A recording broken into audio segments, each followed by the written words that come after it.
guys, this is ASMR, Bread is Bread. Welcome to my channel. Today I will showcase my Xbox 360 collection. Starting with the first game, I have Alice Madness Returns. This game is quite unique. It is a platformer, a game in which you play as Alice. So this is a different version of the story of Alice in Wonderland. It is quite awesome, and I'd say it's really gory and bloody. It is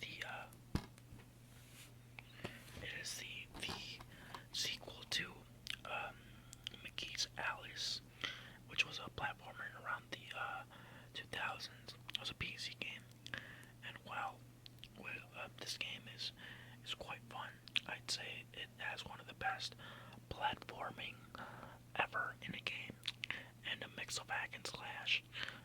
Do I recommend this game? Especially, yeah, I do. I do recommend this game. It is. The story is quite lengthy.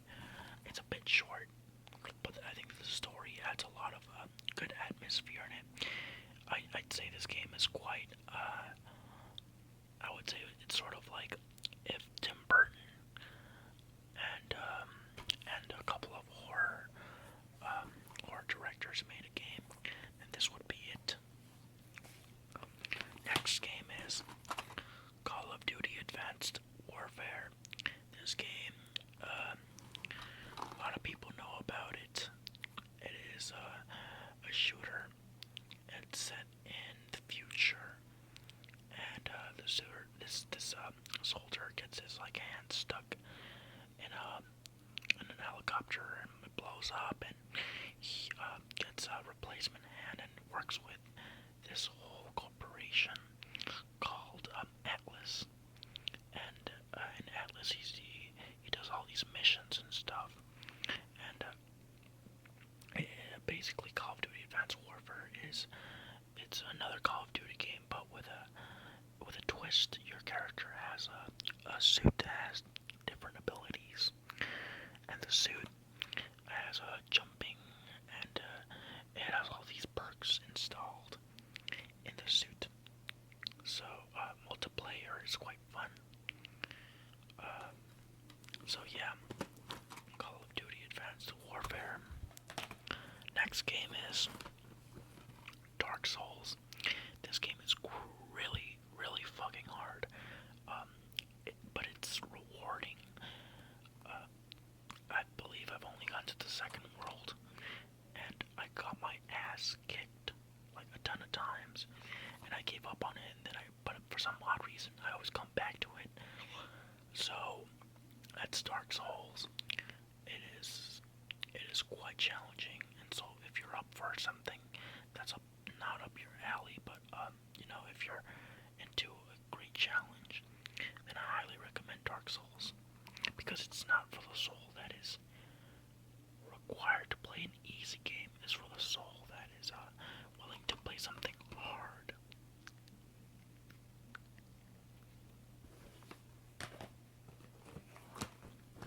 Next game is Diablo 3 Reaper of Souls, the Ultimate Evil Edition, which is basically Diablo 3 but with extra map packs.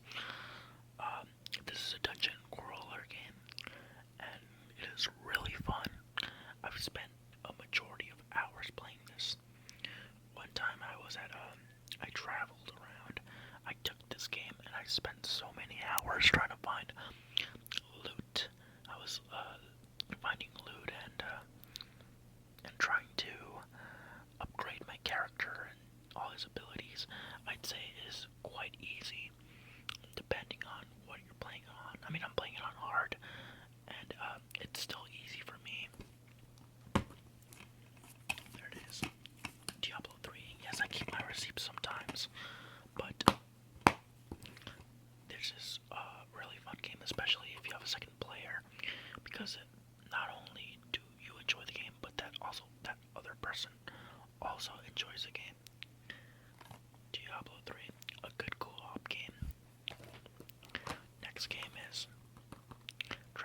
Transformers Devastation.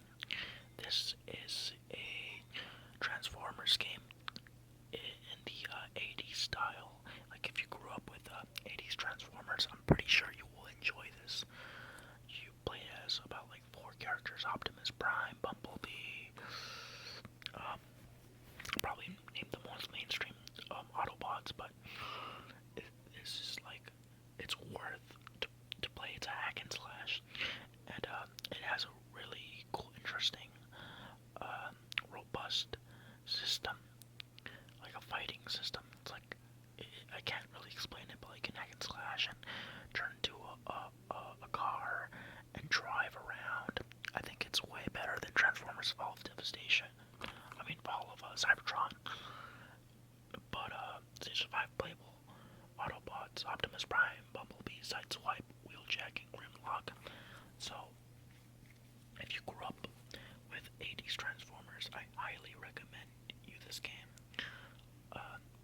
Because this is what, like, this is, to me, this is the pinnacle of all the Transformer games.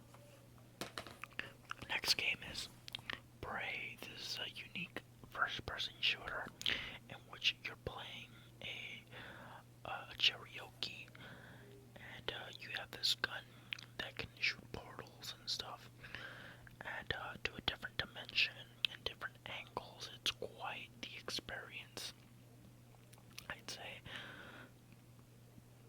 The reboot is coming out soon, and I've already played it, and it has a System Shock type of feel. I finished this game, and I'd say it was really fun. It's worth the money. I believe it's like, yeah, $4 at GameStop, pre-owned.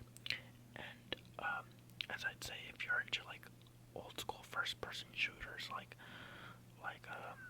top of Wolfenstein, this is what you need. Yeah, Prey, really interesting game. Next game is Grand Theft Auto San Andreas. Oh man, I have so many fond memories of this game.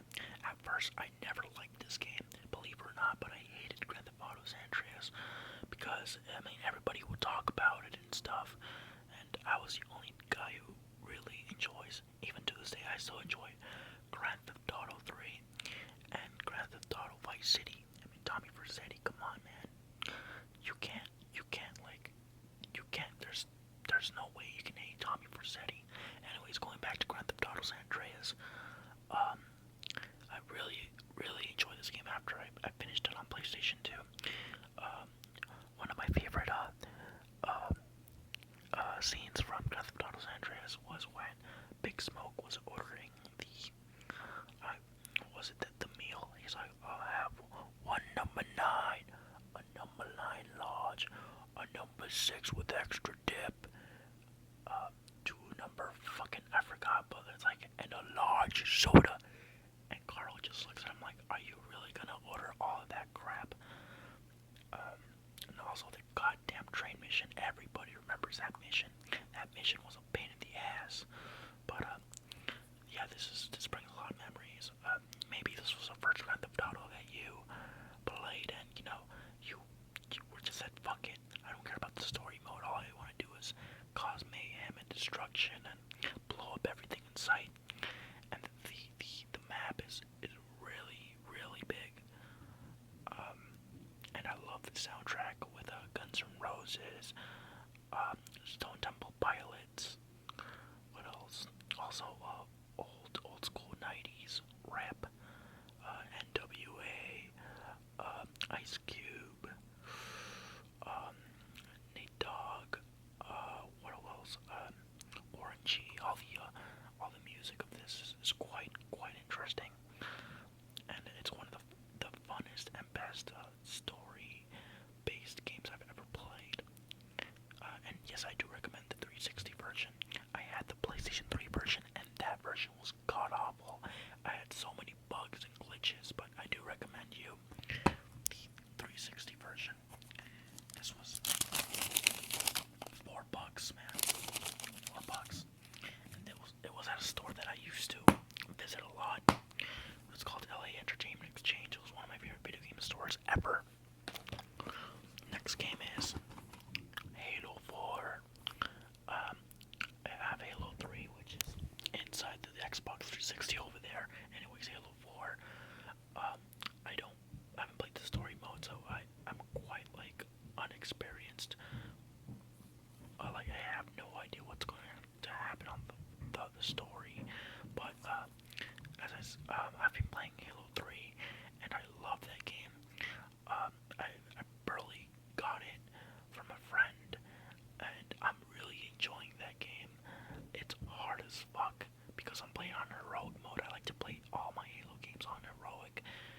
because I mean, the more hard, the more better. You know, a lot of people might be like, no, fuck no, I don't want to play that shit, and they play it on easy. But for me, it's like, yeah, let's play hard, give myself a challenge. The multiplayer on this is excellent. You can bring a friend and kick his ass with the sword and keep nailing him. I mean, I don't know the name of the sword, but maybe you do. There it is. Comes with Halo 4, which is a game, and then the second disc is the the multiplayer or the expansion pack, or whatever the fuck you can call that. Next game is Halo. This is one of my favorite games of all of the 360s. Um, I'd say this is my favorite Halo. The Halo that pissed me the fuck off with I was about to say the Hive. What are they called? Oh, god damn it!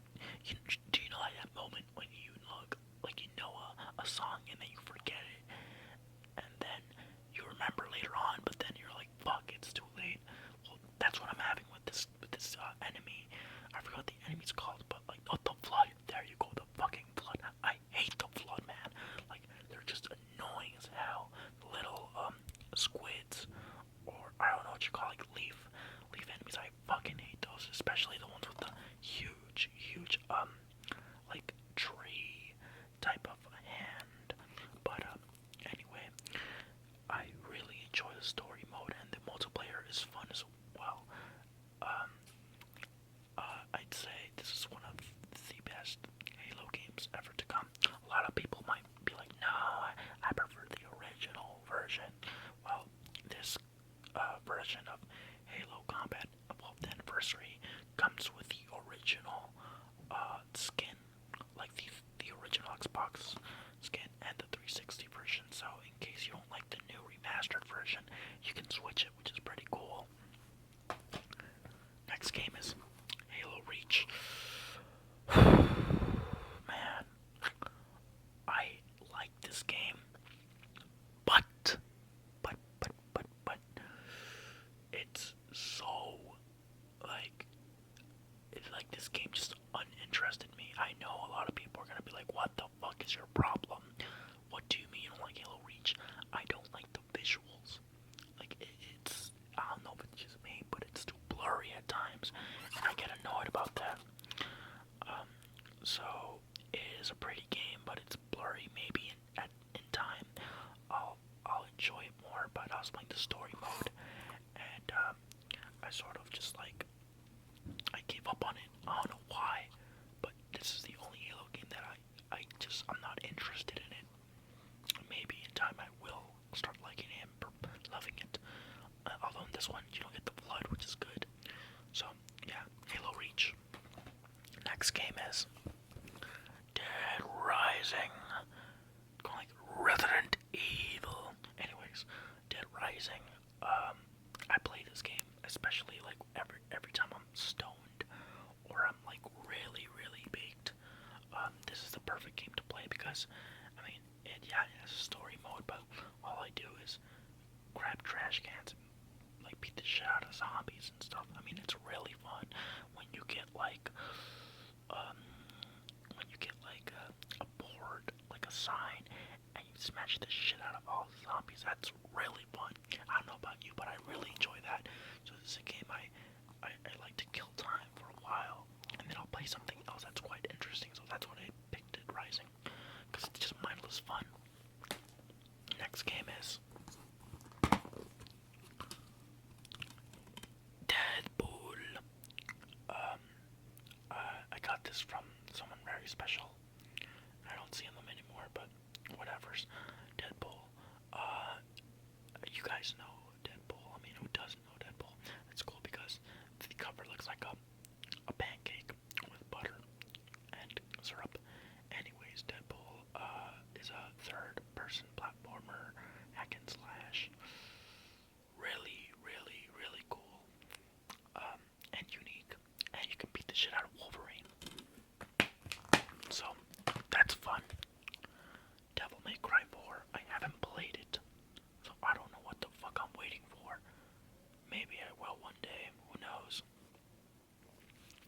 last game is